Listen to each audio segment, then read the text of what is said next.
If you consider this revolting and perverted, understand that you will be seen as an intolerant, shallow person who should visit a psychiatrist. This is a usual playground slide. You don't believe it? Take a closer look. A boy of 5 is sliding down right there.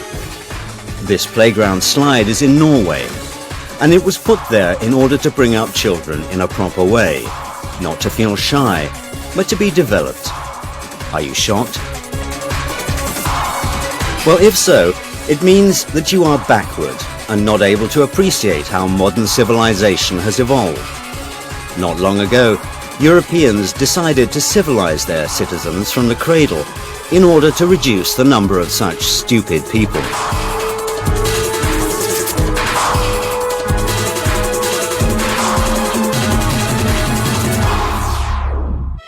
The youngest children are taught core values through the examples of toy animals. This French book has the title Little Fox Jean Has Two Mums. And here is a story about a baby penguin entitled The Tango of Two Fathers. Why not? Preschool teachers in kindergartens read such books to children. Teachers use special methods and techniques which are being worked out in ministries. For example, the Danish Ministry of Equality has printed a guideline for nursery teachers called Kindergartens, where there is a place for peppy princes and pirate princesses. In Latvia, you can find books for boys entitled The Day When Carlis Was Carleen, and for girls, The Day When Ruta Was Richard, published under the patronage of the ministry. And you encounter the same situation in Germany. For instance, the pupils of one German school swapped sexes. In honor of Gender Equality Day, boys and girls cross-dressed. In fact, everybody took part, both teachers and students, because, according to Europeans, it helps to reach mutual understanding. Schüler sich in der Schule, wo sie sehr lange in ihrer Jugend sind, nicht verstellen müssen, sondern sein können, wer sie sind. If you're shocked by all this, that handicraft and PE teachers can come to school in a skirt with makeup and high heels, and a maths teacher can come to school wearing men's trousers and false beard, then it means you are backward. LGBT ideologists are sure that a man in his infancy is neuter. That's why he can later choose who he wants to be, he, she, or it. These cute boxes are not sold in sex shops, but are given out in kindergartens in Basel, Switzerland. Plastic boxes are made for children of 4 years and upward. A complete set is made up of queer dolls, special illustrated books, and toys imitating genitals. But that's not the worst. The most horrible thing is that nowadays kids are transformed and become some kind of neuter. A creature that doesn't know who it is, male or female.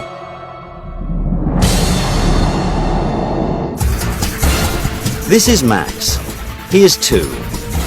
His English father and mother dress him in boys' trousers as a boy and girls' skirts. Though Max was born as a normal boy, his parents consider this meaningless.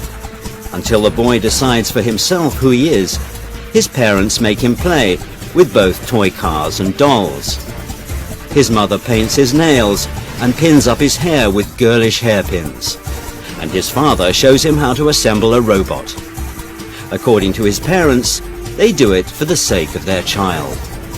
According to Lisa, Max's 23-year-old mother, a gender-neutral upbringing gives a child the freedom to choose between stereotypical male and female clothes and toys. He gets dressed and plays with toys the way he likes. From an early age, Max, who is brought up as God knows who, and his parents and hundreds of thousands of European families have fallen victim to a modern gender theory, which turns people into neutered creatures. The formation of such people of the future begins in special kindergartens. Here is one such preschool institution in Sweden. The kindergarten Egalia has been operating since 2010 in Stockholm. Here the children are treated as if they have no gender.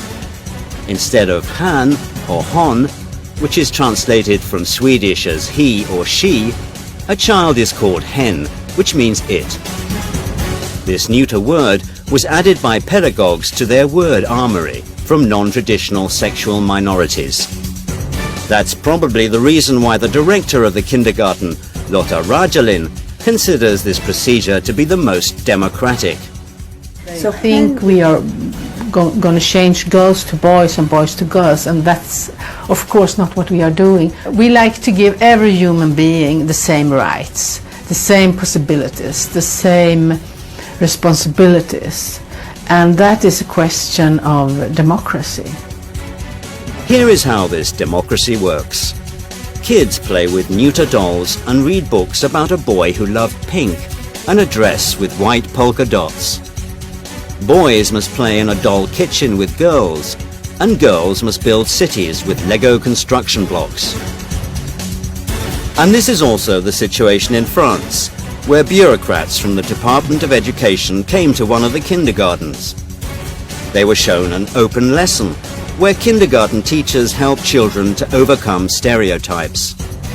The figures of boys and girls are attached to a blackboard. The children's task is to dress the figures so that they portray neither male nor female. Films about these new children are brought to the attention of teenagers at the age of 12 to 14. For example, this movie called Tomboy. This term signifies a girl who acts like a boy. And it tells the story of 10-year-old Laura, who understood that she's a boy. In addition, this girl falls in love with her female neighbor. This boy-girl story was lauded by critics, and it won the Berlinale 2011 prize. It's difficult to believe that this outrageous film about a girl who likes to be a boy is shown to pupils in France. Within the framework of the program School and Cinema, it was seen by 46,000 French pupils. And German teenagers at the age of 13 are given odd questionnaires, where they must think, do they belong to the right gender? Here are several questions. When and why did you decide to be heterosexual? Is heterosexuality only a phase which you'll overcome? Is it possible that your heterosexuality is the result of the neurotic fear of the people the same gender as you? You must admit that such questions are difficult to make out by adults, say nothing of 7th graders. They try to make neuters of modern children who fall victim to a doctrine accepted in 1995. This was when the transformation of a person into a mysterious it began. In Beijing, during the UN World Conference, the notion sex was changed to gender, out of respect for people of non-traditional orientation. At the time, it seemed nothing special, but many psychologists and sociologists think it could lead to the fall of human civilization.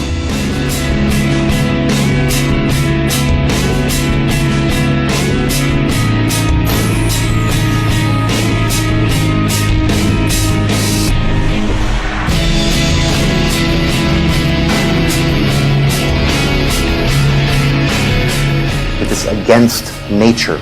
The concept of gender mainstreaming, it's an ideology, it's not a science, although you can study gender mainstreaming, gender studies, you can study in European universities, but it's not a science, it is an ideology. It's an ideological study, and this ideology says that the social gender, the social sex is only trained and educated, achieved by education, and that beside the roles of men and women are many, many other roles one can choose for himself, and that is a big enrichment of personal life to choose one of those roles. To impose, for example, homosexual relationships as normal as heterosexual relationships. The ideology says that also heterosexual behavior is achieved, so we should keep for the children the gates open to choose the sexual identity. How did it happen that conservative Europe having honoured family traditions and traditional values, began to accept the freedom of minorities and legitimised the corruption of kindergarten children. The fact is that nowadays many followers of non-traditional European values are in the halls of power, as the analysts say. This is Auden Lysbakken, a Norwegian politician and millionaire who doesn't conceal his non-traditional orientation. Not long ago, he headed the Ministry of Children and Family Development, and now he is the leader of one of the left parties in Norway.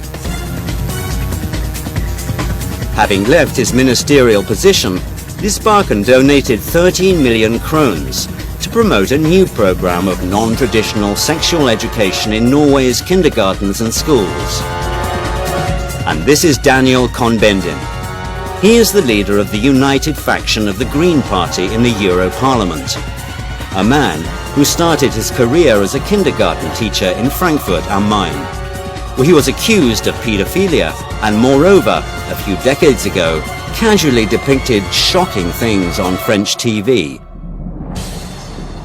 C'est quand même, il faut être honnête, sérieux, un petit gosse. Moi j'ai travaillé avec avant les tout petits, là, les tout petits c'est autre chose, mais avec des gosses qui avaient entre 4 et 6 ans.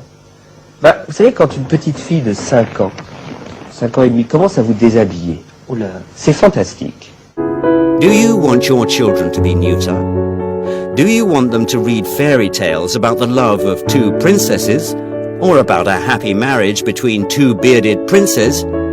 Okay, then go on and keep mum, and support same-sex marriages. And in this case, in a few years, all family values will likely be destroyed.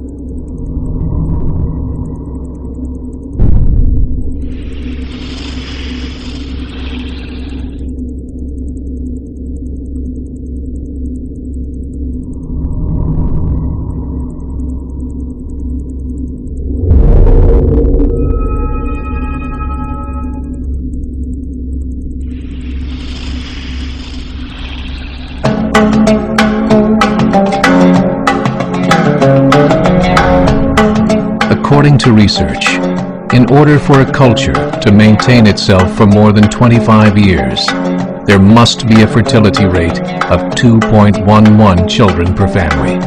With anything less, the culture will decline. Historically, no culture has ever reversed a 1.9 fertility rate. A rate of 1.3, impossible to reverse, because it would take 80 to 100 years to correct itself, and there is no economic model that can sustain a culture during that time. In other words, if 2 sets of parents each have 1 child, there are half as many children as parents. If those children have 1 child, then there are 1/4 as many grandchildren as grandparents. If only 1 million babies are born in 2006, it's hard to have 2 million adults enter the workforce in 2026. As the population shrinks, so does the culture. As of 2007, the fertility rate in France was 1.8, England 1.6, Greece 1.3, Germany 1.3, Italy 1.2, Spain 1.1. Across the entire European Union of 31 countries, the fertility is a mere 1.38. Historical research tells us these numbers are impossible to reverse. In a matter of years, Europe as we know it will cease to exist. Yet the population of Europe is not declining. Why? Immigration. Islamic immigration. Of all population growth in Europe since 1990, 90% has been Islamic immigration.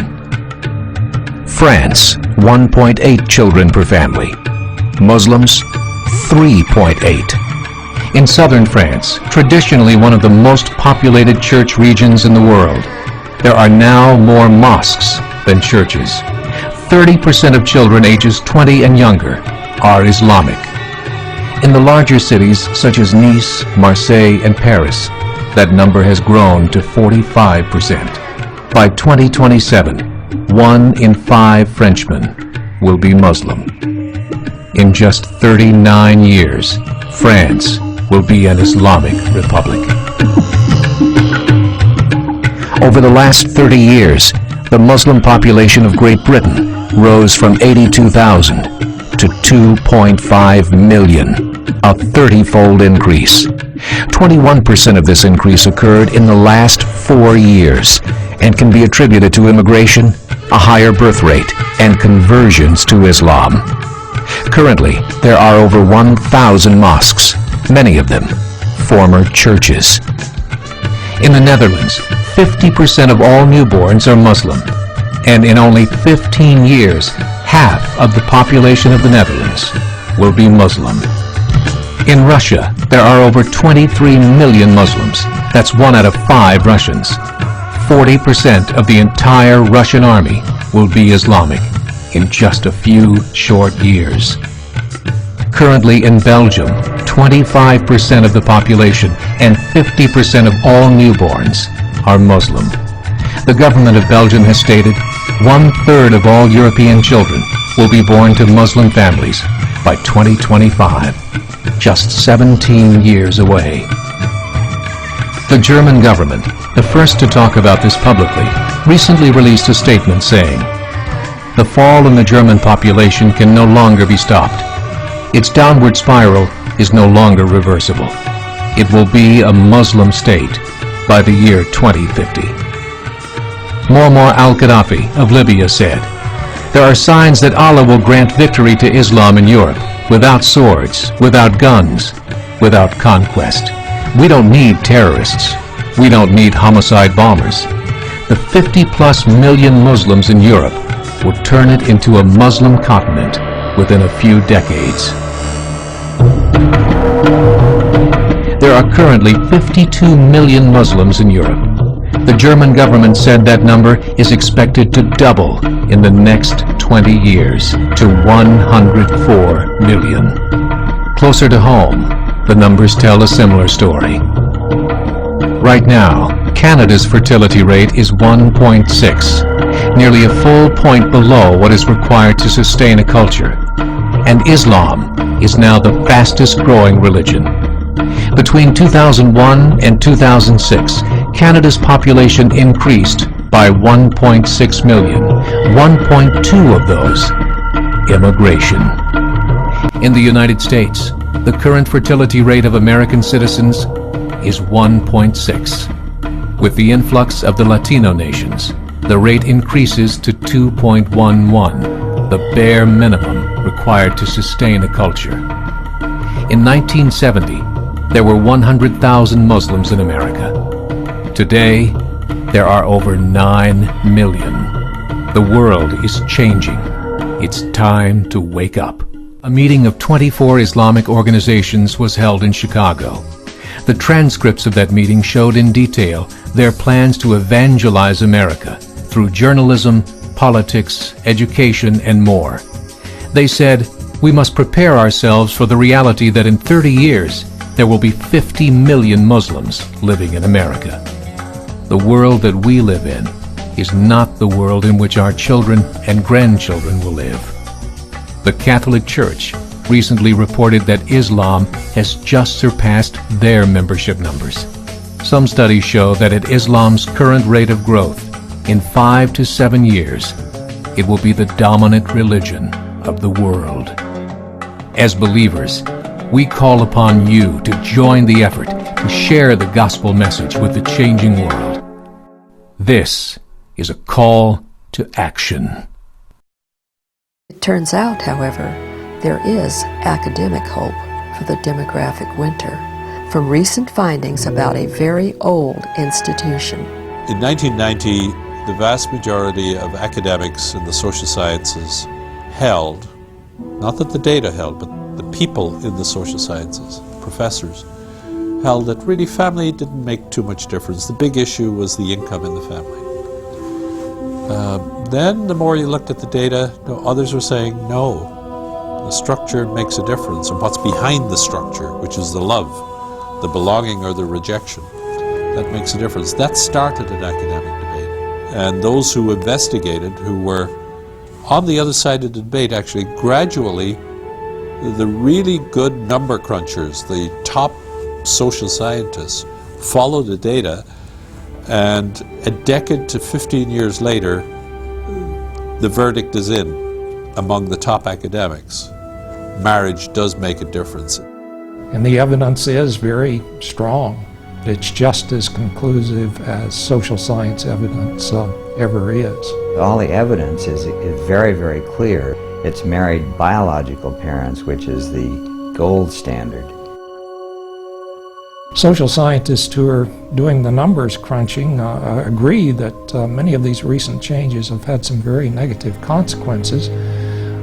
Denying that is not going to solve the problems. Top researchers now know a couple of ironic reasons why it never needed to have happened, at least as widely as it has. I looked specifically at the people who said they were unhappy, and they were asked again, how happy are you with your marriage? And 2/3 of those people who were unhappy 5 years earlier, who stayed married, were either, this was a 7-point scale, 7 being fabulous, were either a 6 or a 7. People with one partner are much happier with their partner sexually and emotionally than are individuals who have many partners. Correlational evidence, as the associations, are striking.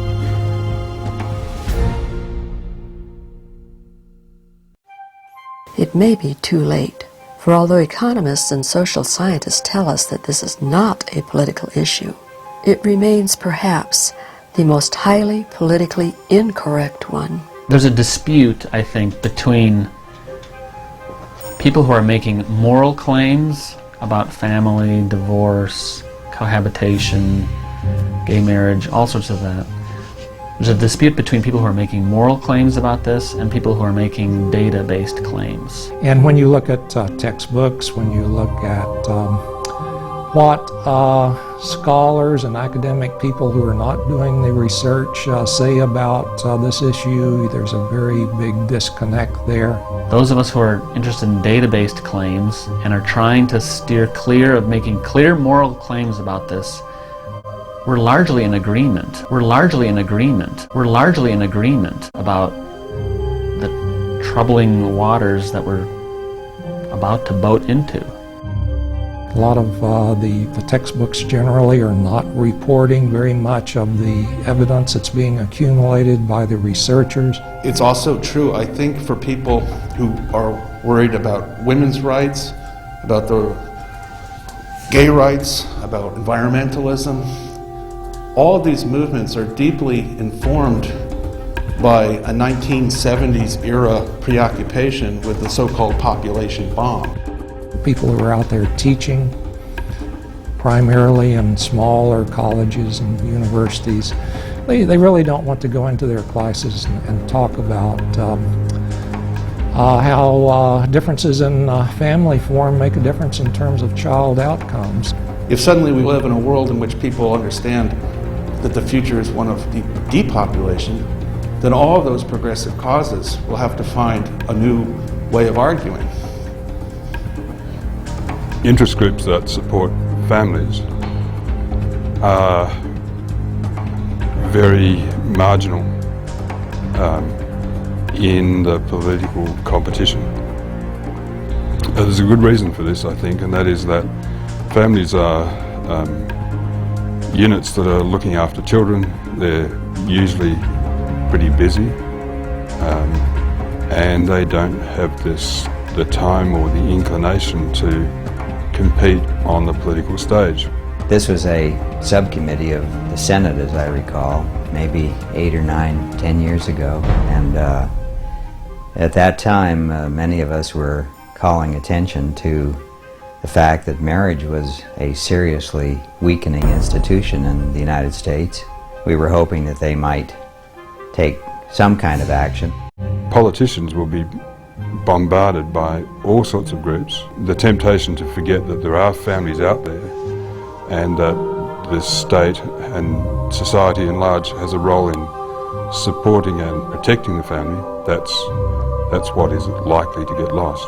I don't think anything came out of that, to tell you the truth.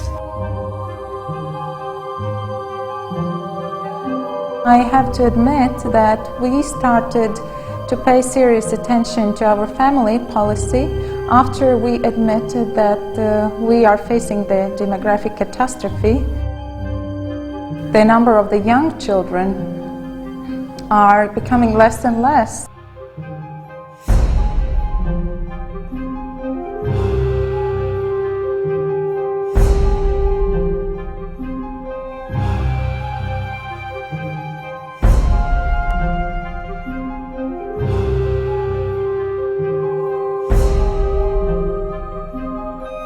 And for such a small nation as Latvia, it might even endanger the survival of our nation.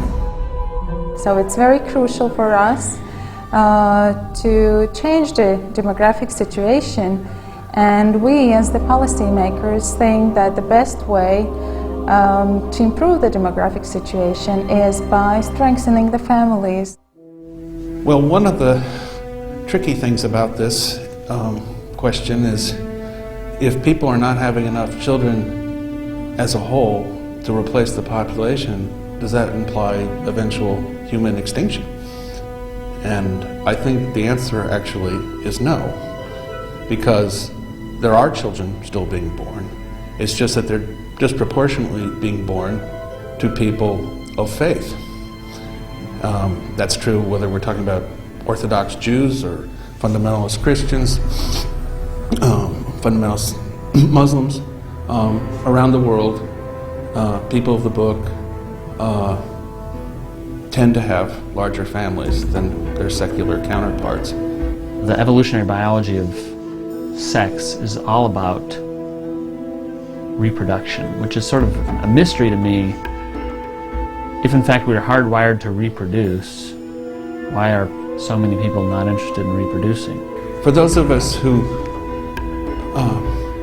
were raised to believe in the teachings of Thomas Malthus or Charles Darwin, for example, these trends are very hard to absorb. I mean, the most intelligent people in the world are not interested in reproducing.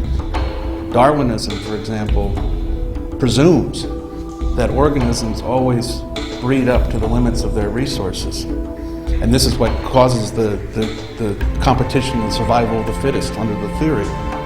And yet here we look and see there's one great big species that stands as an exception to this, apparently, and that one species would be human beings.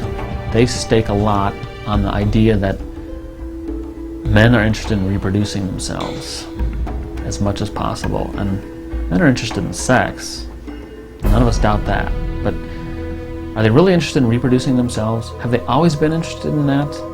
I don't know. A lot of that's speculation.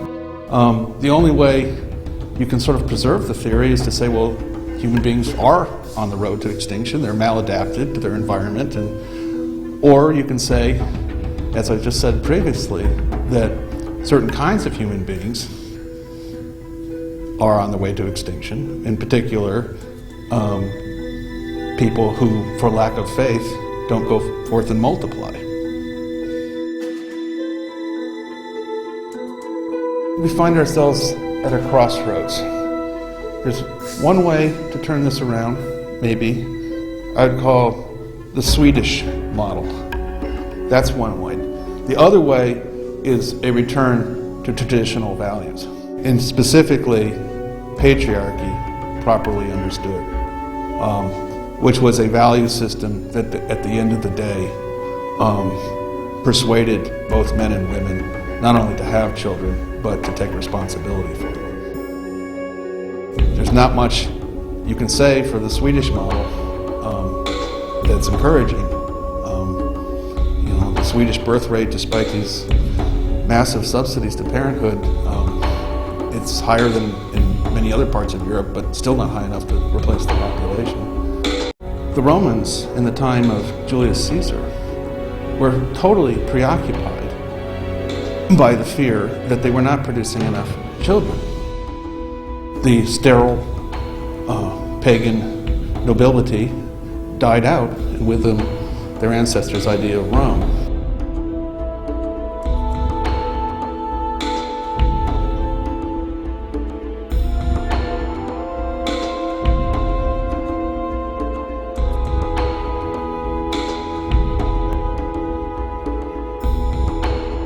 You look back in history and no part of the world stays dominant forever. I mean, Rome was great, and now they're, Italy's doing well, but they're nowhere near leading the world. And Greece used to absolutely dominate innovation and philosophy and science.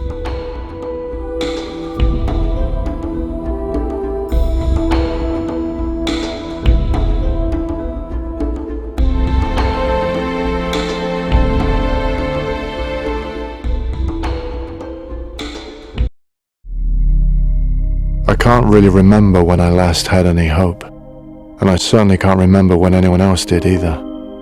Because really, since women stopped being able to have babies, what's left to hope for?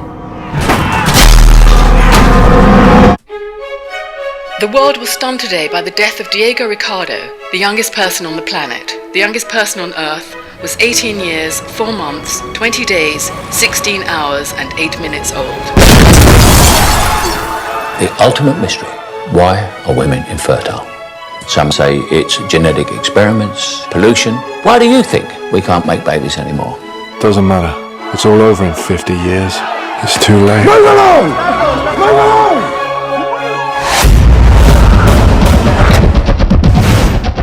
Hello, Theo.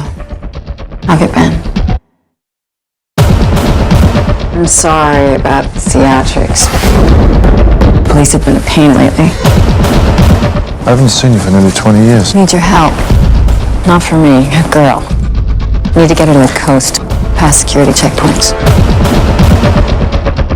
It's hard for me to look at you. He had your eyes. So why did you come to me? I trust you. Show him.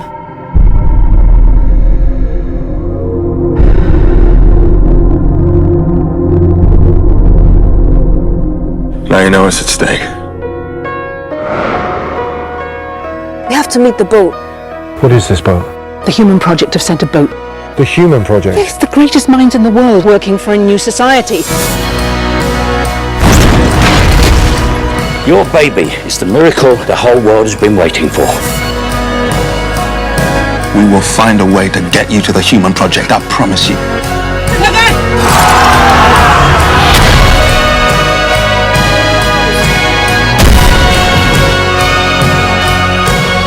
We're almost there, kid. We're almost there.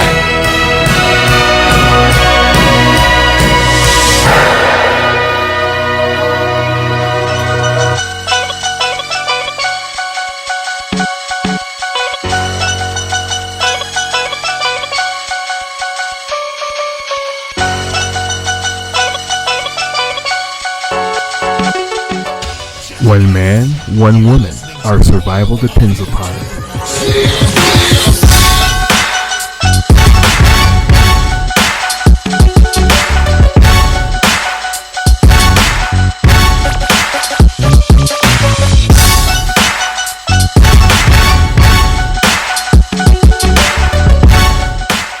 One man, one woman. Our survival depends upon it.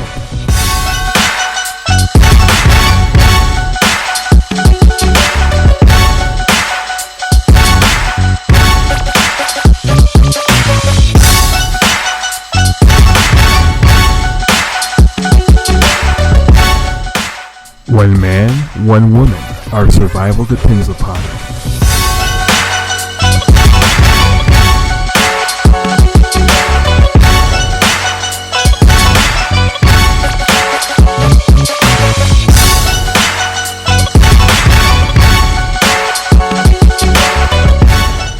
One man, one woman. Our survival depends upon it.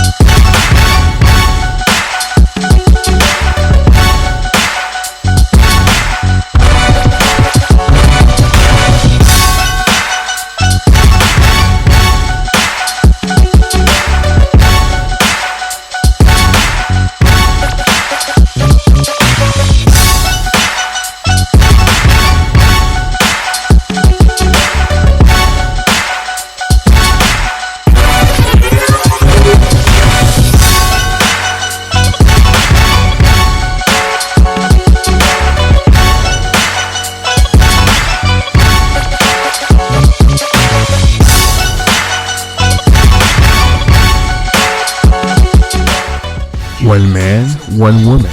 Our survival depends upon it.